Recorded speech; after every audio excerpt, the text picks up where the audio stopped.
Seahawks Today, powered by Chat Sports, is a growing channel, but 12th man, we want to make sure that you are a part of the 2022 season. And right now we're at 25,209 subscribers, but we want to make sure and get to 30,000. And the best way to do so is if you subscribe right now, log on to youtube.com/Seahawks TV, or you can hit the red sub button below to get the latest Seahawks content right here from Chat Sports.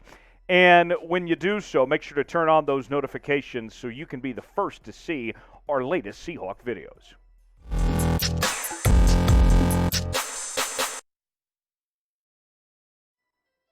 Seahawks Today, Tyler Jones here with you. Thanks for joining us. Got a lot to get to on today's show as we are talking free agency, giving grades for how the Seahawks have done so far to this point. But before we do, we want to hear directly from you, the 12th man, and you can tell us in the comments how you think the Seahawks have done through this free agency period. Do you think they did well? Well, give them an A. If you think they did good, give them a B. If you think it was so-so, a C. And if you weren't pleased, by all means, give them a D or an F. However you feel, type it in the comments, and we'd love to get your reaction, what you think about how the Seahawks have managed free agency so far. Let's start out with the additions for the Seahawks and the grades. And this one is a great start for the Seahawks. That is Uchenna Nwosu, the linebacker, comes to the Seahawks on a 2-year, $19.1 million deal, and this is an easy A, folks. You're talking about a guy that's well-rounded. He's on the verge of a breakout season. Now, it is worth noting that he's the most expensive free agent that the Seahawks have ever signed in the Pete Carroll and John Schneider era there in Seattle. Look at the numbers last year: 40 tackles, 5 sacks, 8 tackles for loss, 2 forced fumbles, and a fumble recovery. And he'll certainly have a big impact on the Seahawks defense next season. Also, the Seahawks added Artie Burns, and this one you got to give an A- for. Burns is on a 1-year deal that's only going to cost the Seahawks $2 million.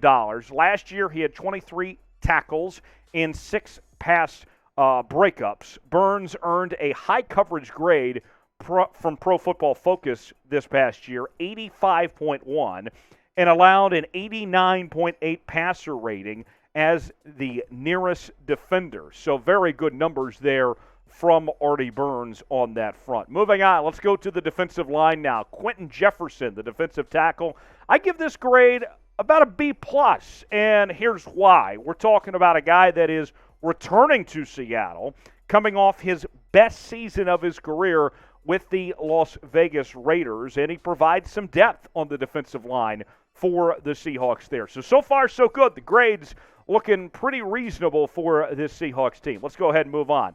Now things not so great. Our first bad grade for the Seahawks as they sign Austin Blythe from the Kansas City Chiefs. The center gets a 1-year, $4 million deal, and for Blythe last year, it didn't go so well. He only played 12 snaps last season and was beat out by a rookie center, Creed Humphrey from Oklahoma, who ended up being an all-pro center. So not great for Blythe on that front, but nonetheless, the Seahawks certainly need some help on that offensive line. Next, we go back to a better grade for the Seahawks. Justin Coleman, the cornerback, gets an A- here. And Coleman last season, 27 tackles, 1 tackle for loss, 2 interceptions, and 3 pass breakups. He's on a 1-year, $2.25 million deal, and he's actually returning to Seattle for another stint. And when you look at his time when he was at Seattle previously, this guy was probably the best nickel cornerback that has ever played under Pete Carroll there in Seattle. So a good bargain buy for the Seahawks to bring in Justin Coleman. Another addition for you, we go to Joel Iyuegbuniwe. I worked on that name, folks.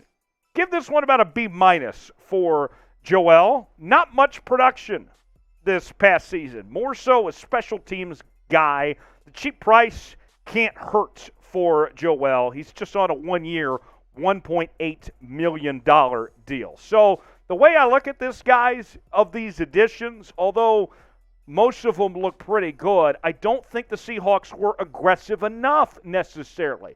Yes, they found some good bargains, but there's not a notable big name when you look at these free agent additions for the Seahawks there. So I got to know, what was your favorite free agent signing? Tell us in the comments, and we'd love to hear what you guys have to say on these signings. Which one made the most sense? What one you liked best? Tell us in the comments below.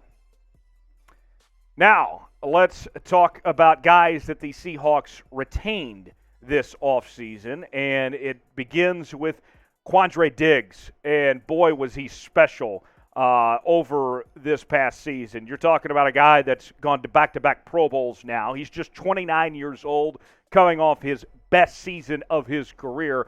And although the Seahawks defense wasn't anything to write home about last year, he was something special with 94 tackles, 1 tackle for loss, 5 interceptions, and 7 pass breakups, Diggs was. And you have to think with that 3-year, $39 million deal that he's getting that there's still some good football left for Quandre Diggs. When his deal's done, he's only going to be 32 years old. So I like this deal for Diggs there to stay in Seattle. Now, I got to know, 12th man, what do you think about Diggs coming back? I'm sure you're pretty excited about this. It seems like a real good team contract, probably a discount of sorts for Diggs there. And if you like Diggs coming back, tell us by liking this video to show your support for Quandre Diggs and the Seahawks there.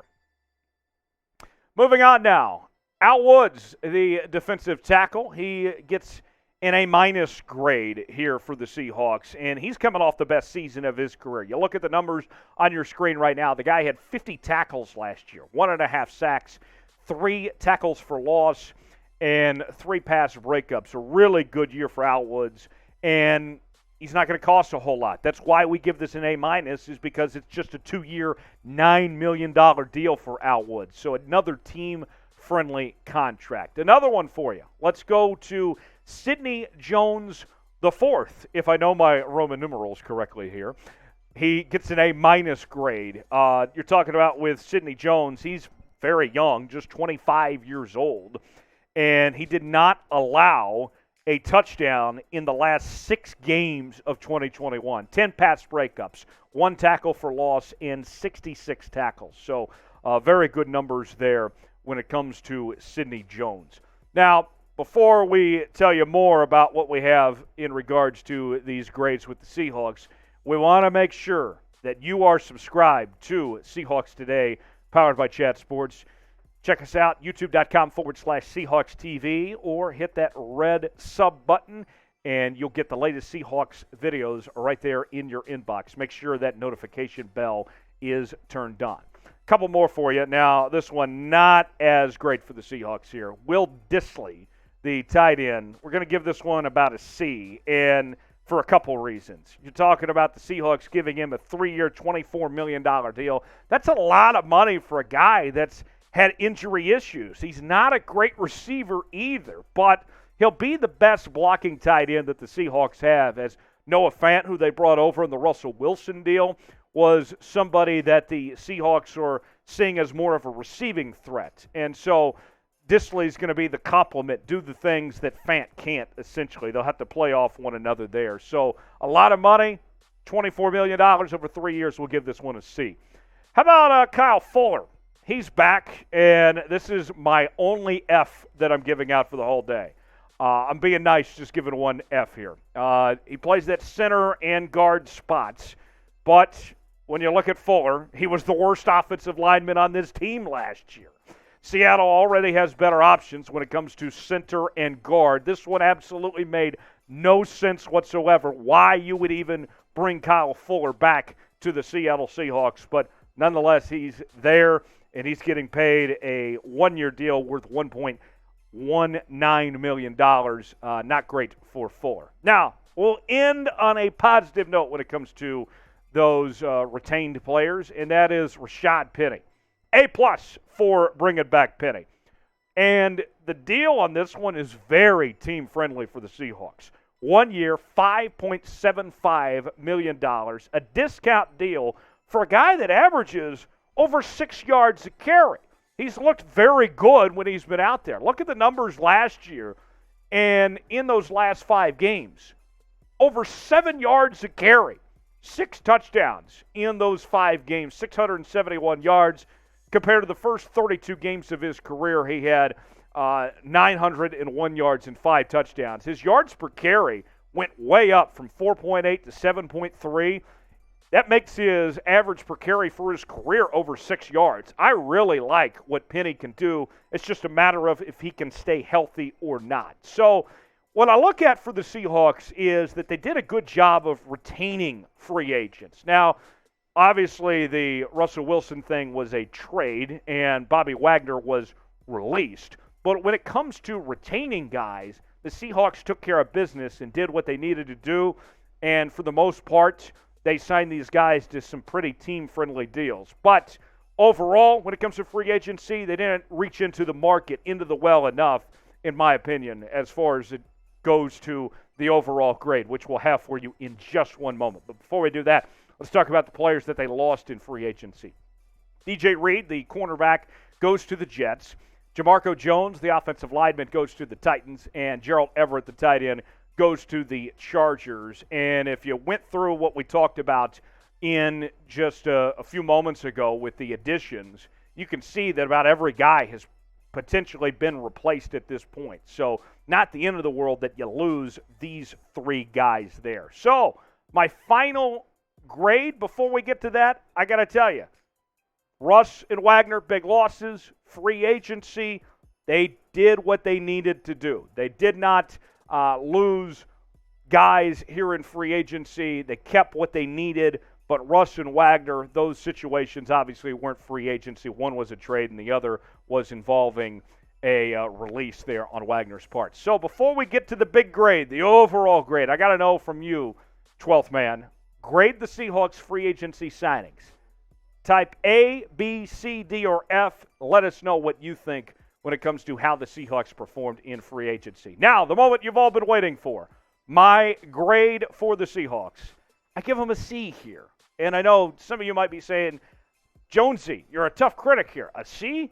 You were just complimenting how well that they did with the additions that they brought. Well, they weren't aggressive enough, and there was a couple bad deals where the Seahawks spent money where they didn't need to or didn't make sense. But for the most part, it was pretty good, but it could have been better for the Seahawks in regards to what they did in free agency. I would have liked to see them be a little more aggressive. We hear from Pete Carroll. We hear from Quandre Diggs. This team's not rebuilding.